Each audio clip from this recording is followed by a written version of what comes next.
आपल्यासमोर श्री संजय जगताप हे देखील ग्रामीण भागातूनच आलेले आहेत, पण आता ते भाषा विज्ञानामध्ये शासनाच्या अनेक कमिट्यावर आहेत. तुमच्या पाठ्यपुस्तकामध्ये जे धडे बनवले जातात त्याचं संशोधनात्मक काम ते करतात. तर मराठी मुलांना अगदी ग्रामीण भागातून आले तरी भविष्यामध्ये काय काय संधी आहेत ते तुम्हाला थोडक्यामध्ये ते त्यांचे अनुभव. हॅलो, धन्यवाद सर. आत्ताच आपल्या समोर या ठिकाणी सैनिकांविषयीची माहिती आपण ऐकली, शिवाजी महाराजांची माहिती ऐकली. आपण आता नुकतंच जेवण झालं, कंटाळले असाल, 1-2 मिनिटाचा प्रयोग करूया. सर्वांनी एक बोट वरती करा उजव्या हाताचं आणि एका बोटाची टाळी दुसऱ्या डाव्या हातावर वाजवायला सुरुवात करायची. आवाज आला पाहिजे. 2 बोटे, 3, 4, 5, 4, 3, 2, 1, 7, 5, 1, 5, 1, 5, 1. थँक्यू. बघा, शिवाजी महाराजांविषयी मला 2 ओळी या ठिकाणी सांगायचं आहे की अंधार होत चाललाय आता दिवा पाहिजे, अंधार होत चाललाय आता दिवा पाहिजे, या देशाला जिजाऊचा शिवा पाहिजे. अंधार होत चाललाय आता दिवा पाहिजे, या देशाला जिजाऊचा शिवा पाहिजे. अरे कसे झाले मावळे यवनांचे भक्त, यवन म्हणजे शत्रू. कसे झाले मावळे यवनांचे भक्त, अरे आपल्याच तलवारीवर आपलंच रक्त. पुन्हा एकदा ती वादळी हवा, पुन्हा एकदा ती वादळी हवानी चेतलेल्या युवकांचा थवा पाहिजे. या देशाला जिजाऊचा शिवा पाहिजे, या देशाला जिजाऊचा शिवा पाहिजे. मित्रहो, शिवाजी महाराजांच्या काळापासून, इतिहासापासून ते आताच्या जवानांपर्यंत या ठिकाणी सरांनी आपल्याला माहिती दिली आहे आणि हे युवक काय करू शकतात हे आपल्याला या ठिकाणी सरांनी दाखवलेलं आहे. म्हणूनच म्हणावंसं वाटतं की या लाडक्या मुलांनो तुम्ही मला आधार, या लाडक्या मुलांनो तुम्ही मला आधार, नवहिंदवी युगाचे तुम्हीच शिल्पकार.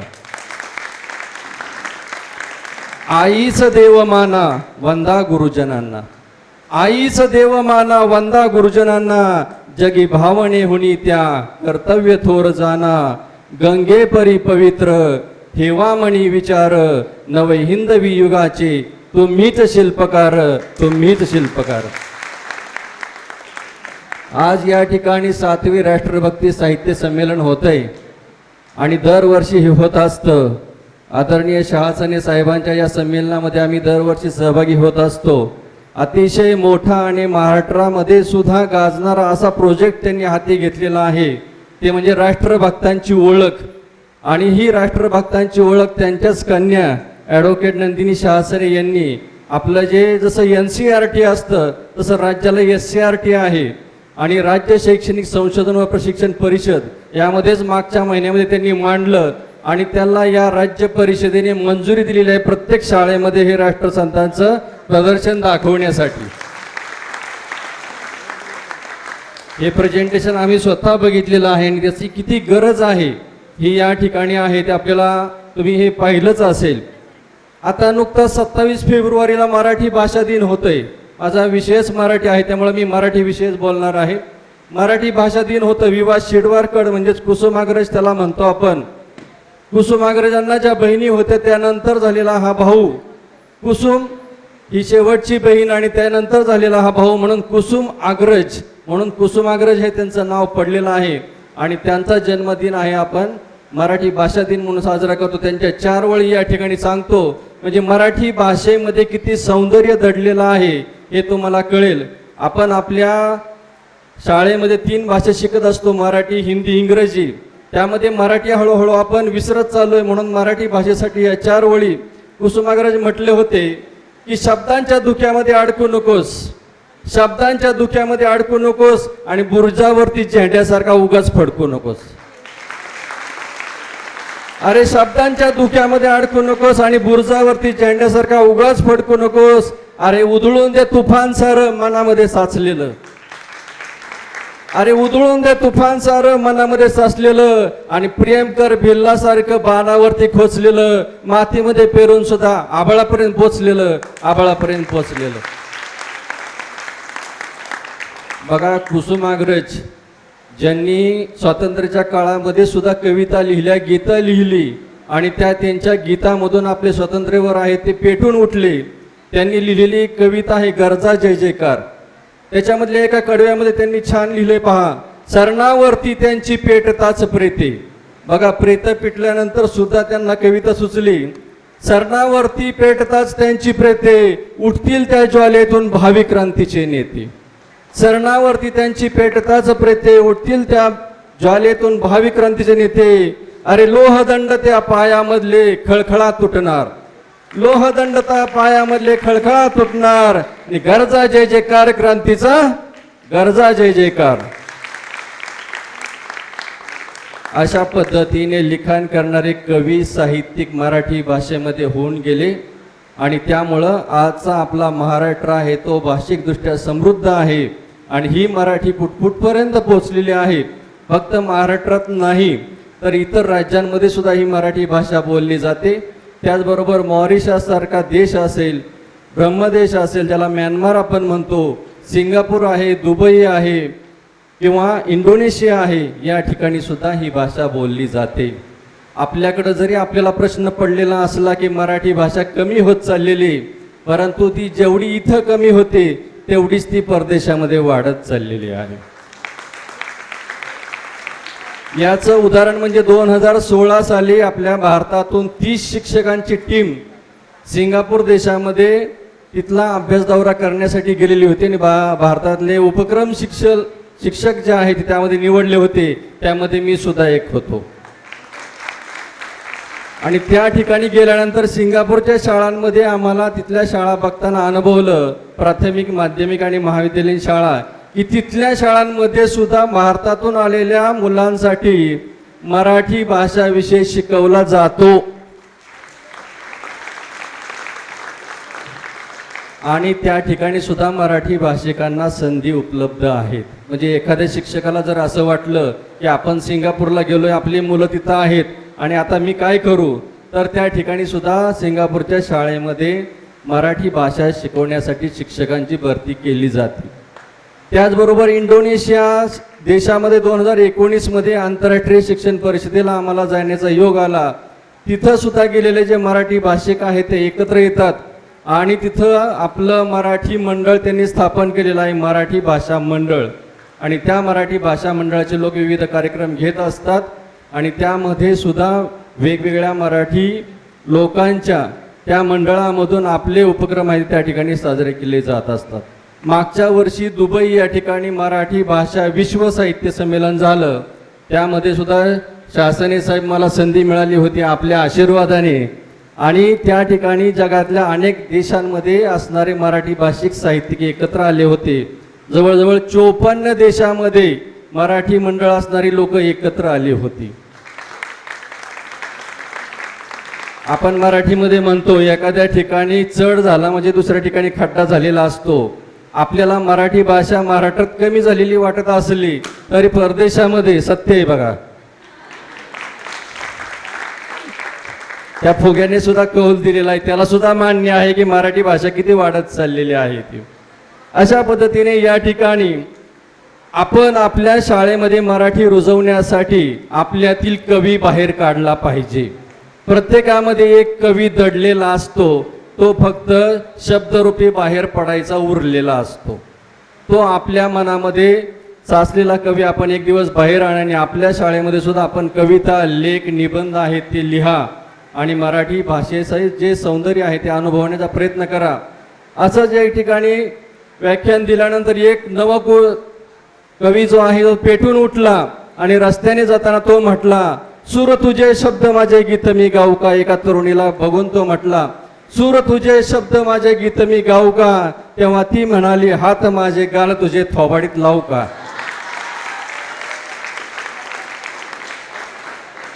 बघा मराठीमध्ये जशा जड कविता आहेत तशा प्रेम कविता, हलक्या फुलक्या कविता सुद्धा भरपूर आहेत, आणि मराठीमध्ये भाषा सौंदर्य सुद्धा खूप छान दिलेलं आहे. त्यामध्ये लिहिलेले एक 4 ओळी आहे पहा, की आपण जिथे भेटायचो ते झाड आता वाकलंय.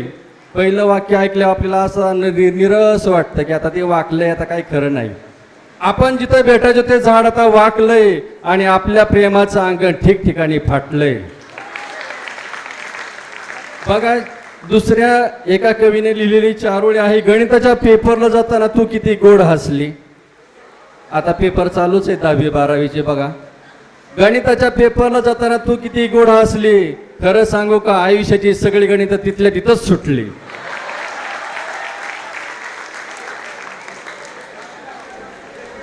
यांचा आवडता विषय आहे. कंटाळलेल्या मनाला थोडा आराम हवा असतो, म्हणूनच कुसुमाग्रजांनी म्हटलेलं आहे, शब्दांच्या धुक्यामध्ये अडकू नकोस आणि उधळून द्या. जगामध्ये जे आहे, मनामध्ये आहे ते लेखनाच्या रूपाने उधळून द्या, म्हणजे तुम्हाला संधी आहे ती मिळाल्याशिवाय राहणार नाही. म्हणून मराठी भाषिकांना ज्या संधी आहेत त्यामध्ये पहा, आता नवीन येऊ घातलेला जो अभ्यासक्रम आहे नॅशनल एज्युकेशन पॉलिसी 2020, यामध्ये मातृभाषेला प्राधान्य देण्यात आलेलं आहे. तुम्हाला इंजिनिअरिंग इंग्रजीमधून शिकायला अवघड जातं, म्हणून ते तुम्ही स्वीकारत नाही. मेडिकलला जायचं असेल तर इंग्रजीची भीती वाटते, म्हणून आपण ते स्वीकारत नाही.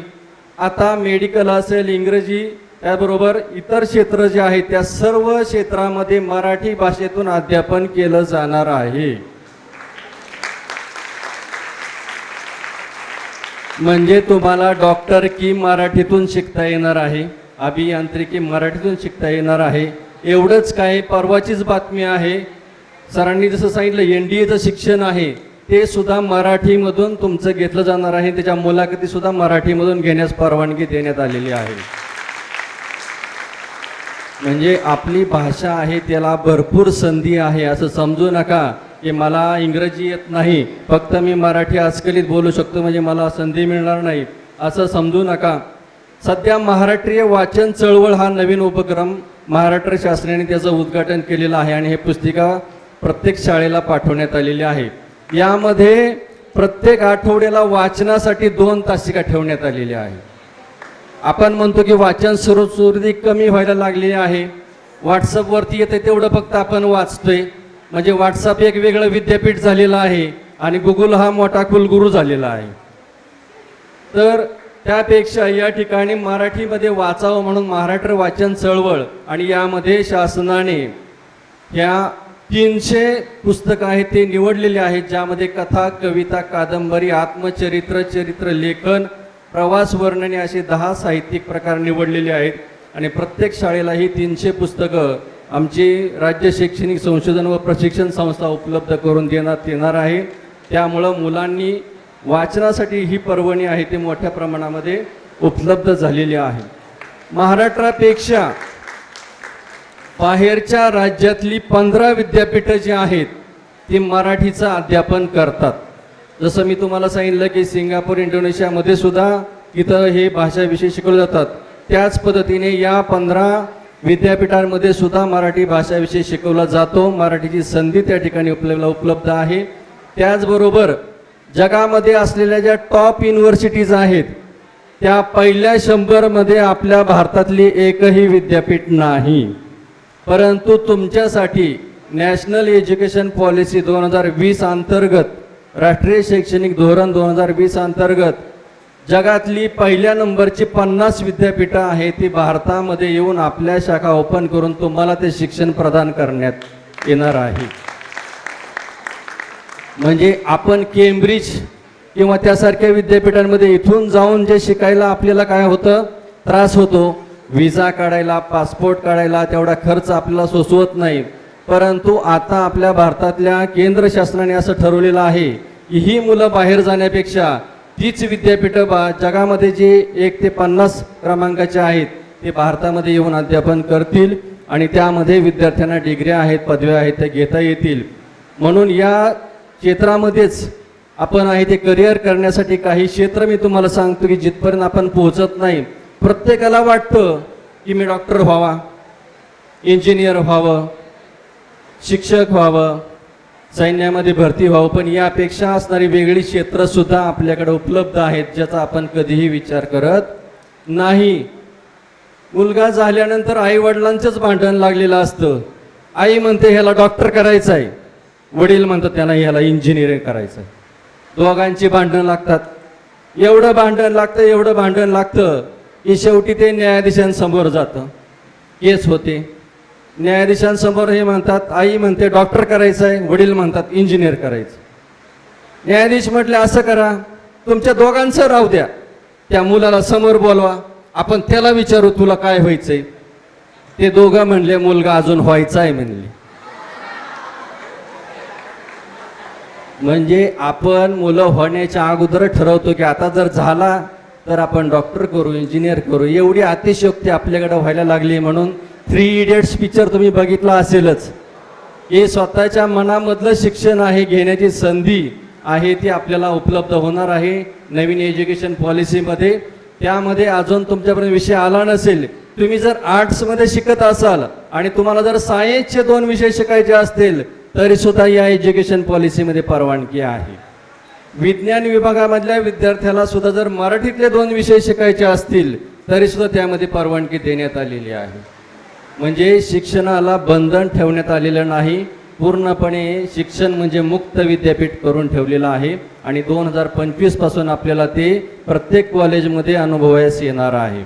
म्हणून आपली भाषा जी आहे मराठी भाषा, आता आपण जर भारतामध्ये बघितलं सर्वात जास्त साक्षरता कोणत्या राज्याची सांगा? केरळ राज्याची साक्षरता भारतात सगळ्यात जास्त आहे. केरळमध्ये शिक्षण मातृभाषेतून दिलं जातं म्हणून तिथली साक्षरता भारतात सगळ्यात जास्त आहे. म्हणून लक्षात ठेवा, मराठीचा अभिमान आपल्या उरामध्ये बाळगा आणि तो मराठीचा अभिमान बाळगून शहासने साहेबांनी पूर्ण महाराष्ट्रभर फिरण्याचा जो आहे तो संकल्प केलेला आहे. त्याच्यामध्ये त्यांच्या 2 कन्या सुद्धा साथीला, त्यांच्यासाठी आपण एकदा जोरदार टाळ्या वाजवूया. आता बघा, आपण मराठीमध्ये जेव्हा अभिव्यक्त होऊ त्यासाठी प्रकाशनाचं एक वेगळं विश्व आहे ज्याच्यामध्ये आपल्याला अभिव्यक्त होता येतं. काही आपली पुस्तकं राज्यस्तरावरती किंवा आंतरराष्ट्रीय स्तरावरती निवडली जातात आणि त्या पुस्तकांना मोठी संधी मिळते, पण आपण त्या क्षेत्रामध्ये कधी जात नाही. म्हणून आत्तापासूनच सुरुवात करा. आपली शाळा स्तरावर दैनंदिनी लिहा, निबंध लिहा, आपले लेख लिहायला सुरुवात करा. प्रकाशनासाठी आम्ही सर्व लोक या ठिकाणी बसलेलो आहोत. मी स्वतः राज्यस्तरीय जीवन शिक्षण मासिकाचा सहसंपादक आहे, ज्याचे 60,000 अंक एका महिन्याला निघतात. त्यामध्ये हे सगळे तुमचे लेख उपक्रम आहेत ते आपण प्रकाशित करत असतो. तर प्राथमिक स्तरावरती जीवन शिक्षण, माध्यमिकला शिक्षण संक्रमण आणि सर्व विद्यार्थ्यांसाठी किशोर मासिक आहे ते राज्य शासन दर महिन्याला आहे ते प्रकाशित करत असतं. बघा, जगातला सगळ्यात गाजलेला चित्रपट हॅरी पॉटर माहिती ना सर्वांना? त्याचं पुस्तक सगळ्यात जास्त आज विक्रीला गेलेलं आहे. म्हणजे पुस्तकाच्या त्या लेखकाला किती नफा झाला असेल पहा. म्हणजे या क्षेत्राकडे सुद्धा मराठी भाषिकांनी, मराठी वाचकांनी बघितलं पाहिजे. दुसरा विषय तो आहे म्हणजे आर्किओलॉजी. भारत हा मंदिरांचा देश आहे असं आपल्या पूर्वीपासून म्हटलं जातं, परंतु या क्षेत्रामध्ये आपण कधीही संधी म्हणून बघत नाही. जेव्हा 2015 मध्ये आम्ही दिल्ली या ठिकाणी कला सांस्कृतिक मंत्रालयामार्फत असणाऱ्या प्रशिक्षणाला गेलो होतो, त्यावेळी भारतातली ही जी सगळी कला आणि त्यामध्ये असणारी मंदिरं आहेत त्यांचं प्रेझेंटेशन बघितल्यानंतर असं वाटलं की आपल्याला भारत खूप अजून बघण्यासारखं आहे आणि आपण बरंच काही बघितलेलं नाही. त्यामध्ये सुद्धा आर्किओलॉजीची ही संधी आहे, त्याचा अभ्यास आपण केला पाहिजे. कारण राष्ट्रीय शैक्षणिक धोरण 2020 मध्ये मातृभाषेबरोबर दुसरा मुद्दा आहे तो म्हणजे संशोधनाला सुद्धा सगळ्यात जास्त महत्त्व दिलेलं आहे, जे संशोधन भारतामध्ये जास्त होत नाही. आपल्याला प्रकल्प जर घरी करायला लावला तर आपले आई वडील धावपळ करत असतात, त्याच्या झेरॉक्स आणा, प्रिंट आणा आणि आपण फक्त ते लिहितो, चित्र चिटकवतो आणि प्रकल्प सादर करतो. संशोधनाच्या बाबतीमध्ये सुद्धा असंच आहे. PhD मध्ये सुद्धा इकडचे तिकडचे कुठले तरी प्रकल्प घेतले जातात आणि सादर करून ते संशोधन म्हणून सादर केलं जातं. तर आपल्याला संशोधन करायला भरपूर संधी आहे. भारत हा विविधतेने नटलेला देश आहे, म्हणून वेगवेगळ्या क्षेत्रामध्ये संशोधन झालं पाहिजे. बघा, आता नवीनच काही मराठी चित्रपट आलेले आहेत, त्यामध्ये सरदारांवरती काढलेले चित्रपट आहेत. बाजीप्रभूवरती काढलेला चित्रपट म्हणजे ते त्याच्यावरचं संशोधनच आहे. असे आपल्या भारतामध्ये भरपूर क्रांतिकारक आहेत ज्यांची चित्र या ठिकाणी लावलेली आहेत बघा. याच्यावरती जर प्रत्येकावरती एक लघुपट करायचं ठरवलं शासने सर तर काय होईल? प्रत्येक क्रांतिकारकावरती जर एक लघुपट करायचं ठरवलं तर हे सरणार नाही. 10,000 क्रांतिकारक सरांनी एकत्र केले, त्यांची माहिती एकत्र केलेली आहे. म्हणजे हे सुद्धा संशोधनाचं काम मराठीमध्ये आपण करायला हरकत नाही. या क्षेत्रामध्ये आपण आलं पाहिजे. तिसरं क्षेत्र आहे ते म्हणजे मास मीडिया. त्या मीडियाच्या क्षेत्रामध्ये आपण सुद्धा गेलं पाहिजे. आज आपण बघतो आज तक आहे, झी न्यूज आहे, इंडिया TV आहे. यातल्या न्यूज अँकरला पगार किती आहे माहिती आहे का तुम्हाला? एका महिन्याला 3 लाखाच्या पुढे पगार आहे. यूट्यूबवरती सर्च करा तुम्ही. मग आपल्याला जर या क्षेत्रामध्ये संधी म्हणून बघायचं असेल तर आपल्याला तालुका, जिल्हा, राज्य आणि देश स्तरावरच्या या मीडियामध्ये सुद्धा आहे ते घुसलं पाहिजे आणि मराठी लोकांनी याकडे लक्ष दिलं पाहिजे. त्यानंतर चौथं क्षेत्र आहे ते म्हणजे भाषांतर क्षेत्र. अनेक लोक बघा भारतामध्ये येतात आणि त्यांना भारतातली भाषा समजण्यासाठी भाषांतरकाराची गरज असते, परंतु आपल्याकडे ते उपलब्ध नसतं. म्हणून अस्खलित मराठी जर आपला असेल आणि इंग्रजी त्याला जोड असेल तर आपण इंग्रजीतलं भाषांतर मराठीमध्ये करू शकतो आणि अशा क्षेत्रामध्ये सुद्धा भरपूर संधी आहे. त्याचबरोबर साहित्यिक क्षेत्र.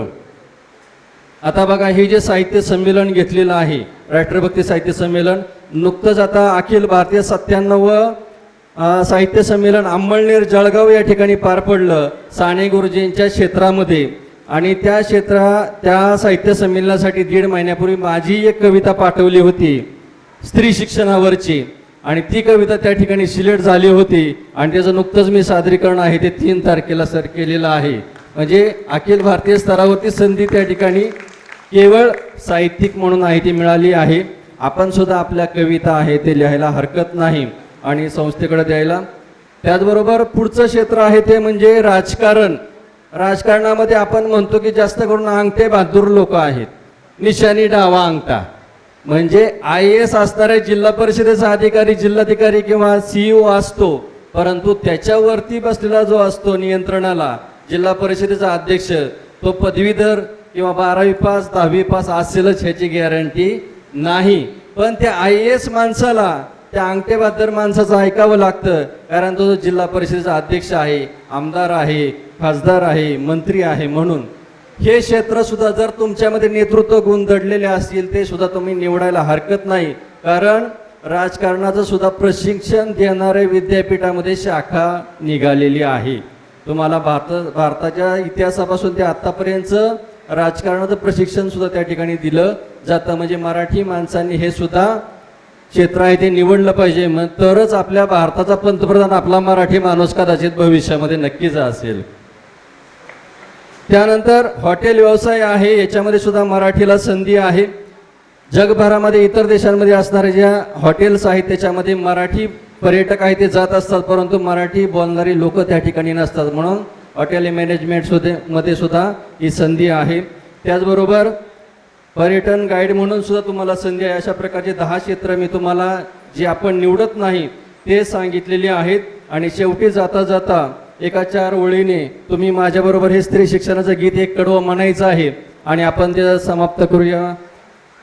स्त्री शिक्षणाचं गीत आहे माझ्या पाठीमागे म्हणा. ती मुलगी म्हणते बघा वडिलांना, नका करू हो बरबादी. म्हणा मोठ्याने, नका करू हो बरबादी माझ्या उज्ज्वल भविष्याची. बाबा मला बी शिकवाना मी साक्षर होण्यासाठी. तिला सावित्रीने वचा शेण माती हो झेलून. ज्योती लावी नमी दारी तुमची मुलं घेऊन. दोन्ही घरचा हा दिवा नका विझवू स्वार्थासाठी. बाबा मला बी शिकवाना मी साक्षर होण्यासाठी नका करू हो बरबादी माझ्या उज्ज्वल भविष्याची बाबा मला बी शिकवाना मी साक्षर होण्यासाठी शेवटी दोन ओळी मंजिले उन्हीं को मिलती ही जिनके सपनों में जान होती है सिर्फ पंखों से कुछ नहीं होता हौसलों से उड़ान होती है हौसलों से उड़ान होती है धन्यवाद